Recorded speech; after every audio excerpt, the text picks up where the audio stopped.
Good morning, students. Today's lecture is on the pericardium and the external features of the heart. Objectives of the today's lecture are what is pericardium? What are the functions of the pericardium? What are the different parts and the contents of the pericardium? After that, you must know the various sinuses of the pericardium and its applied anatomy. After that, we are going to see the external features of the heart. So what is pericardium?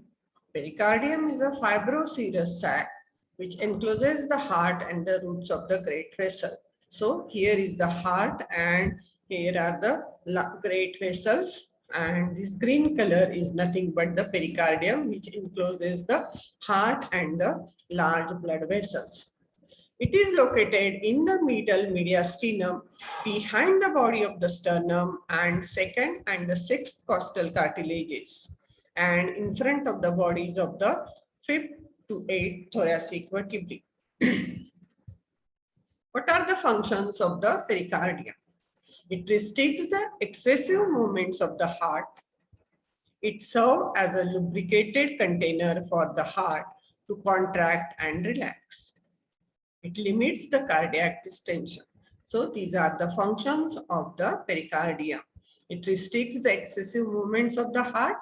It serves as a lubricated container for the heart to contract and relax. It limits the cardiac distension. Coming to the subdivisions of the pericardium. Pericardium consists of two components: fibrous pericardium and the serous pericardium. Outer single layer is known as the fibrous pericardium, and the inner double layer is known as the serous pericardium. Here is the fibrous pericardium, green color, and the blue color, that is the double layer, that is the serous pericardium. The two layers are parietal layer and the visceral layer. Inner one is the visceral layer, okay, and the outer one is the parietal layer of the serous pericardium. So the pericardium consists of two components: outer single layered fibrous sac, that is known as the fibrous pericardium. In the diagram, you can nicely appreciate this green color, that is the fibrous pericardium, and the inner double layer serous sac is known as the serous pericardium. So it is double layer. The outer layer is known as the parietal layer of the serous pericardium, and the inner one is the visceral layer of the serous pericardium. This is the sagittal section of the pericardium, and here in the middle mediastinum you can see the heart along with the fibrous pericardium and the serous pericardium, and between the two layers of the serous pericardium there is a pericardial cavity. Okay, here is the pericardial cavity.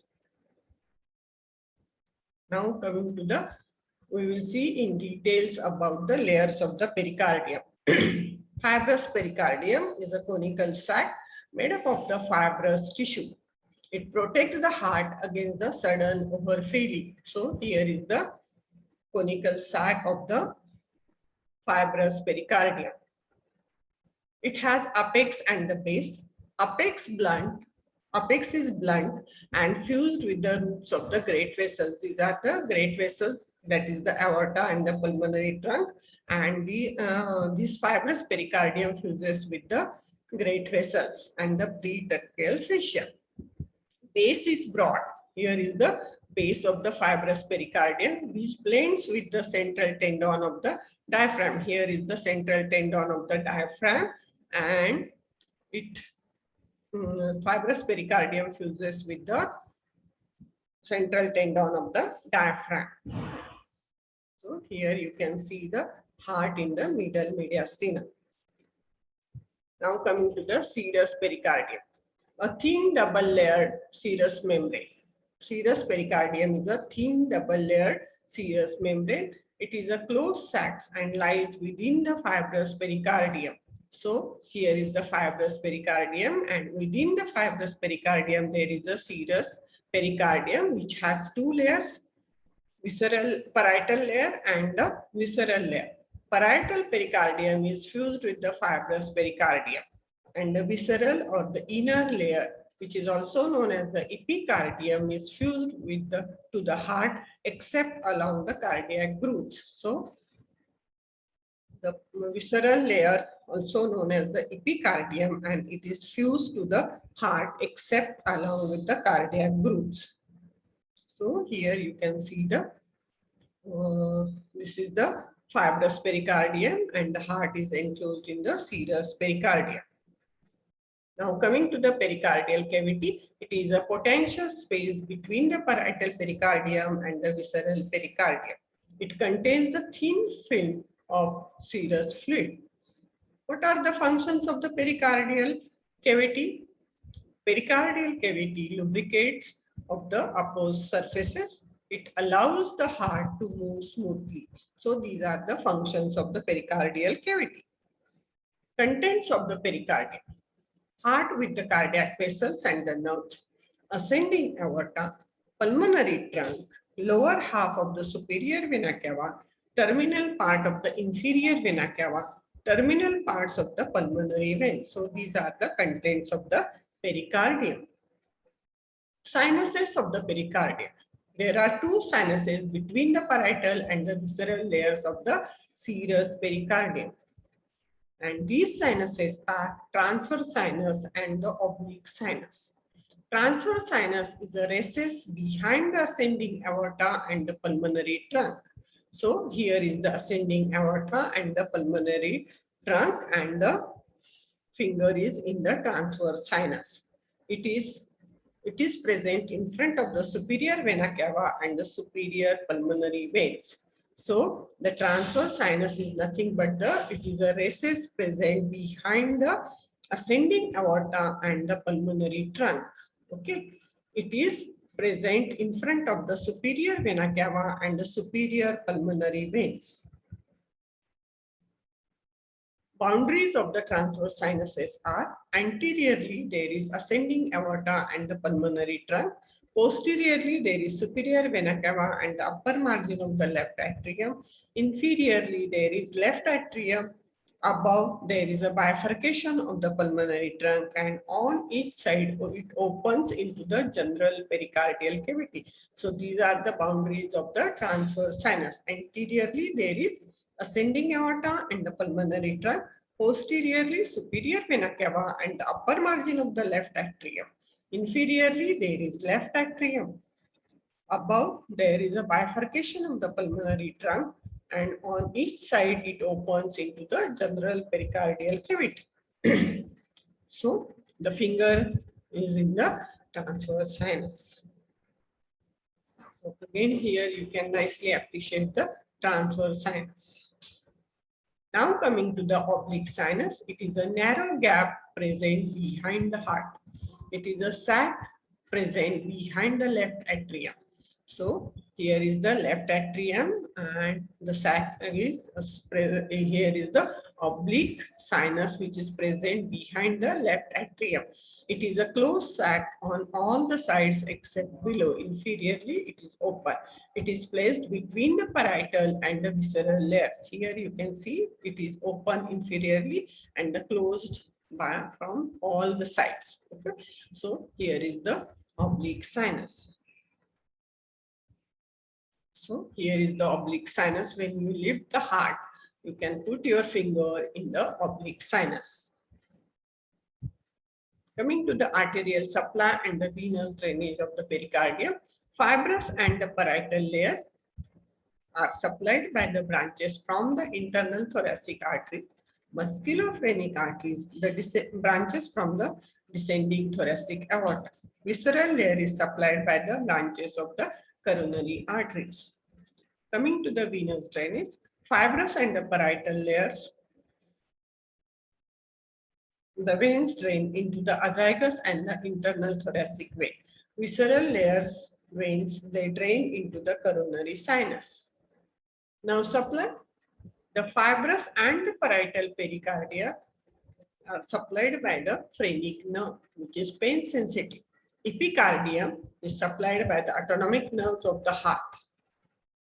Pain of the pericarditis originates in parietal pericardium.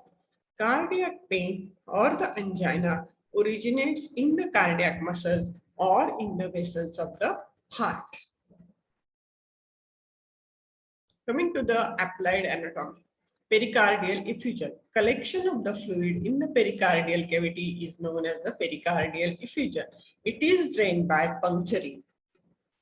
The puncture is done in the left fifth of the sixth intercostal space in the angle between the xiphoid process and the left costal margin.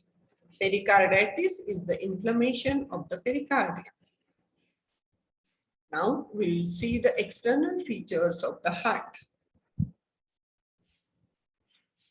Heart is also known as the cardia in the Greek word and cordis in the Latin language.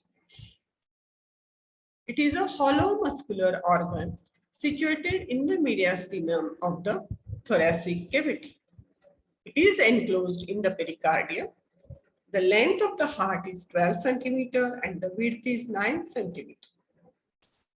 Weight of the heart in the male is 300 grams and in the female it is 250 grams. Average it is 280 grams. The shape of the heart is pyramidal or conical. It is placed obliquely behind the sternum and adjoining parts of the costal cartilages so that 1/3 of the heart is to the right of the median plane and 2/3 is to the left of the median plane. So here you can see in this diagram, you can appreciate that this is the midline and the 1/3 of the heart is to the right and 2/3 of the heart is on the left. So the position of the heart is, it is placed obliquely behind the sternum and adjoining parts of the costal cartilages so that 1/3 of the heart is to the right of the median plane and 2/3 is to the left of the median plane. Heart is composed of 4 chambers: right atrium, right ventricle, left atrium, and the left ventricle. On the surfaces, atria are separated from the ventricles by the atrioventricular groove, and ventricles from each other by the interventricular grooves. Atria from each other by the interatrial groove. So the heart is composed of 4 chambers, 2 atria and the 2 ventricles.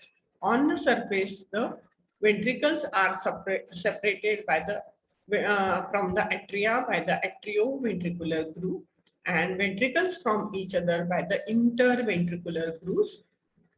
And atria are separated from each other by the interatrial groove.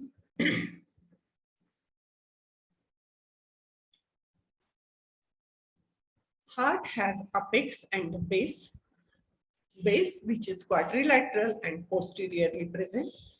There are 4 surfaces for the heart: sternocostal surface, diaphragmatic surface, left pulmonary surface, and the right pulmonary surface. 4 borders: superior border, inferior border, right lateral, and the left lateral borders. So, heart has apex and the base, 4 surfaces: sternocostal surface, diaphragmatic surface, right and the left pulmonary surfaces, and 4 borders: superior border, inferior border, right and the left lateral borders. So this is the schematic diagram showing the various surfaces, apex and the base of the heart.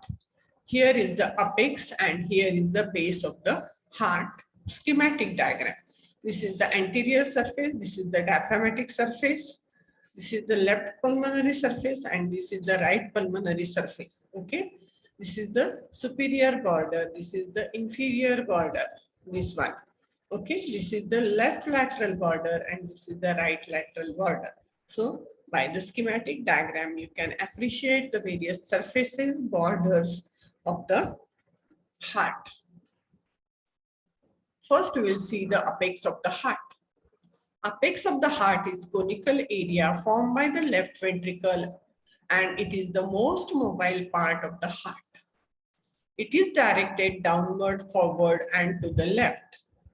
It lies in the fifth intercostal space, 9 centimeters from the midline and just medial to the mid-clavicular line. So the apex is the conical area formed by the left ventricle and it is the most mobile part of the heart. It is directed downward, forward, and to the left. This is important when you hold the heart in the anatomical position. So your apex must be directed downward, forward, and to the left. So the apex direction of the apex is downward, forward, and to the left. Okay. So here is the apex. Okay. Orientation and surfaces. Heart is pyramidal in shape. Apex of this pyramid is pointing in an antero-inferior direction. Base is opposite the apex and forms the posterior surface. In its typical anatomical position, the heart has 4 surfaces formed by the different parts of the heart. Base or the posterior surface of the heart. It is flat, quadrilateral in shape and directed backward and to the right. It is formed by mainly the left atrium. 2/3 part is formed by the left atrium and 1/3 part is formed by the right atrium.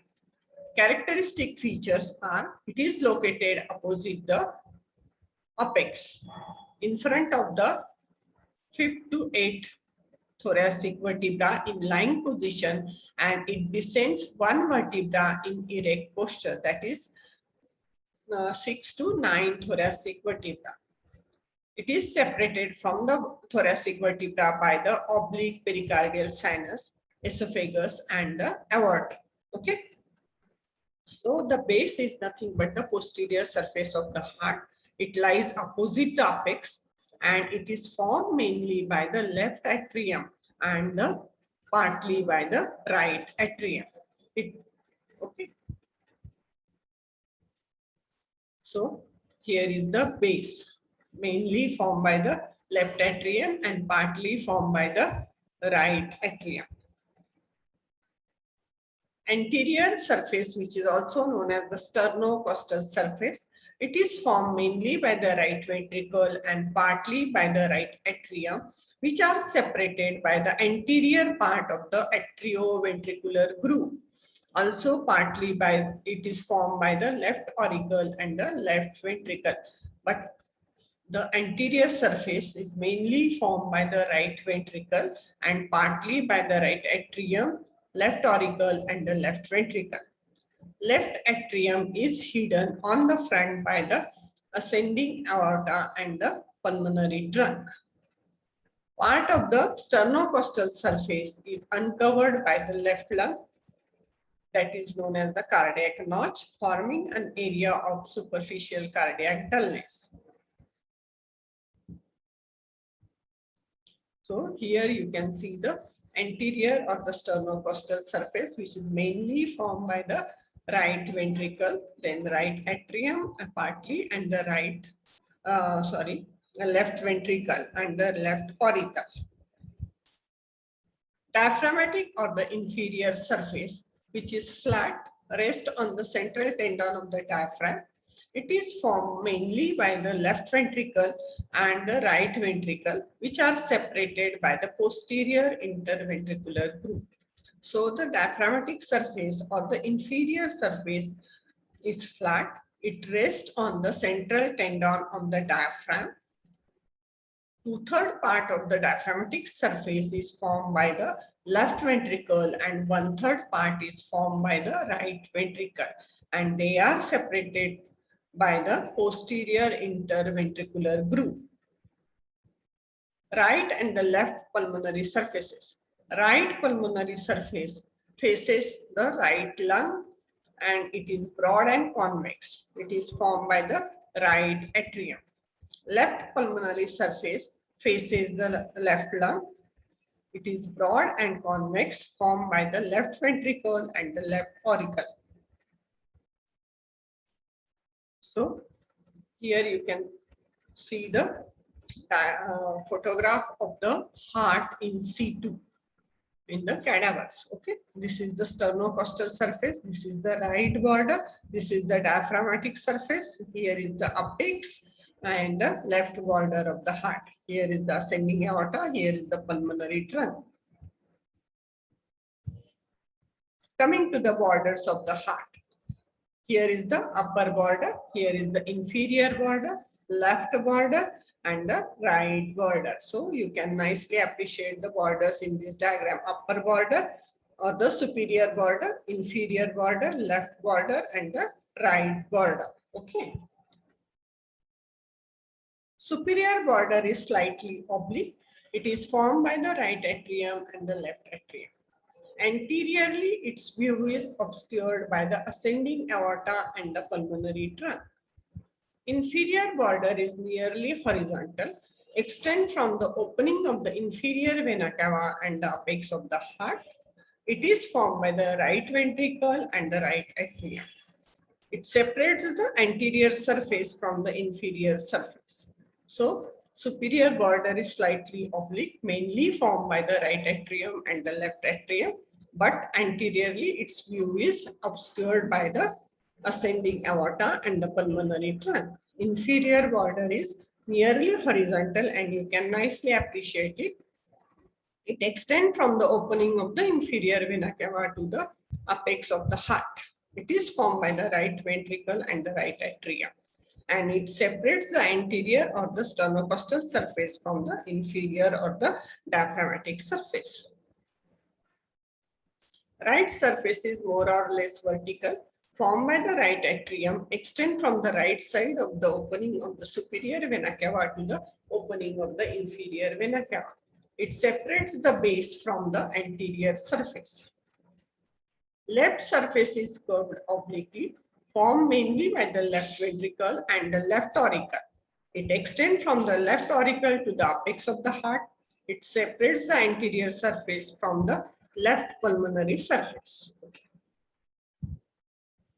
Demarcation of the chambers of the heart. We know that heart is a hollow structure. On the interior, it is divided into 4 chambers. These divisions create grooves on the surface of the heart, and they are known as the sulci or the gyri or the grooves. Sorry, sulci or the grooves. So the heart is a hollow structure. In the interior, it is divided into 4 chambers. These divisions create grooves on the surface of the heart, and they are known as sulci or the grooves.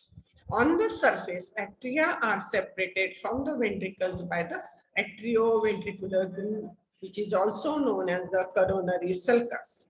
Ventricles from each other separated by the interventricular sulcus or the groove. Atria are separated from each other by the interatrial groove.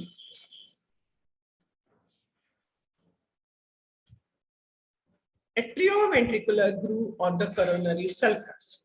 It separates atria from the ventricle. It encircles the heart. It is deficient anteriorly due to the root of the pulmonary trunk. Here is the pulmonary trunk, and because of that, it is deficient. It has 2 parts, anterior part and the posterior part. This is the anterior part of the atrioventricular groove, okay? And then it turns on the posterior surface. Anterior part consists of right and the left half. Right half of the anterior part runs downwards and to the right between the right atrium and the right ventricle here. Okay. It lodges the right coronary artery. This green arrow shows the anterior part of the interventricular atrioventricular groove or the coronary sulcus. It lodges the right coronary artery. Left half of the anterior part presents between the left auricle and the left ventricle here. Okay. It lodges the circumflex branch of the left coronary artery. Here is the circumflex branch of the left coronary artery. So here is the left half of the atrioventricular groove. Posterior part of the atrioventricular groove presents between the base, that is the posterior surface, and the diaphragmatic surface of the heart. Here is the posterior surface and here is the diaphragmatic surface. It lodges the coronary sinus. So here is the anterior part, here is the posterior part of the coronary sulcus or the atrioventricular groove, and some part is present here. So these are the parts of the atrioventricular groove. Anterior and the posterior interventricular sulci. They separate the right and the left ventricles. Anterior is on the anterior surface of the heart. It lodges anterior interventricular artery and the great cardiac vein. So here is the anterior interventricular sulcus. Posterior one is on the diaphragmatic surface here, posterior sulcus, interventricular.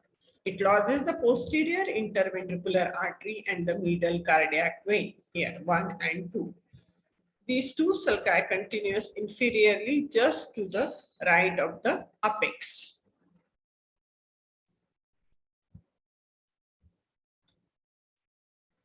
So here you can see the coronary sulcus, and here is the anterior interventricular sulcus. Cadaveric photograph. Okay.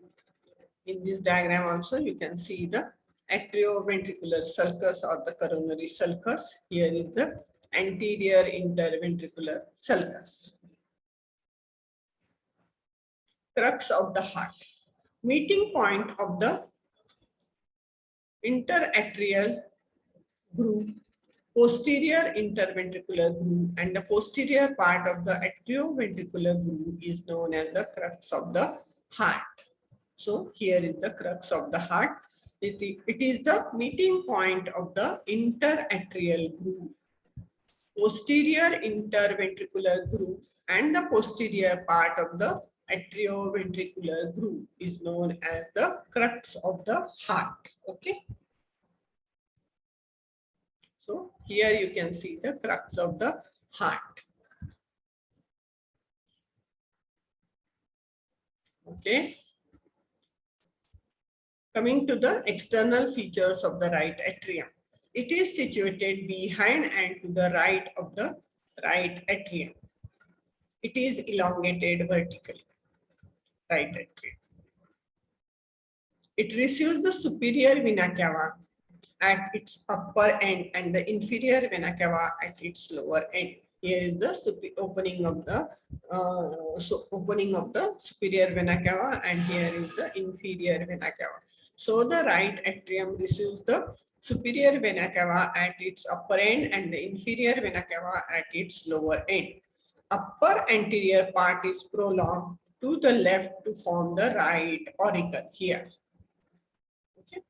Margin of the right auricle is notched. Right auricle overlaps the root of the ascending aorta completely and infundibulum of the right ventricle partial.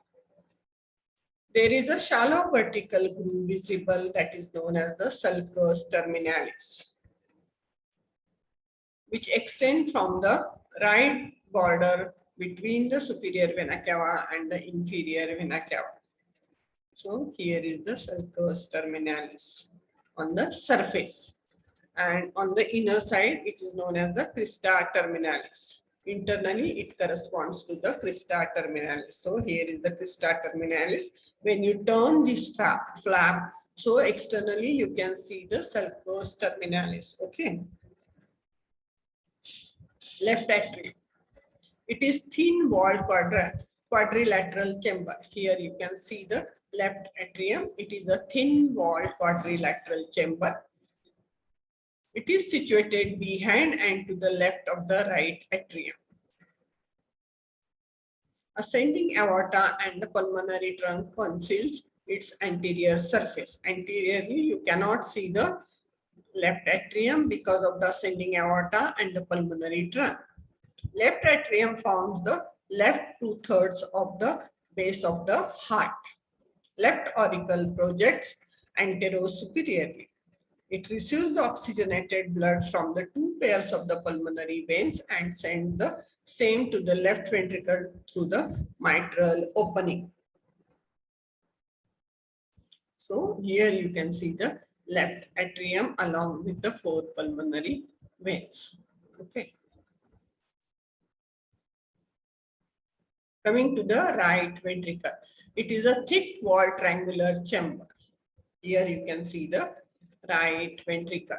It communicates with the right atrium through the right atrioventricular opening and with the pulmonary trunk through the pulmonary opening. It is separated from the right atrium by the anterior part of the atrioventricular groove here. So here is the right atrium, here is the right ventricle, and in between there is the anterior part of the atrioventricular groove. Okay.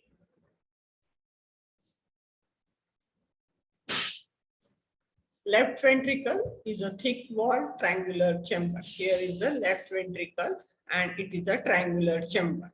It communicates with the left atrium through the left atrioventricular opening and with the ascending aorta through the aortic opening. Walls of the left ventricle are 3 times thicker than the right atrium.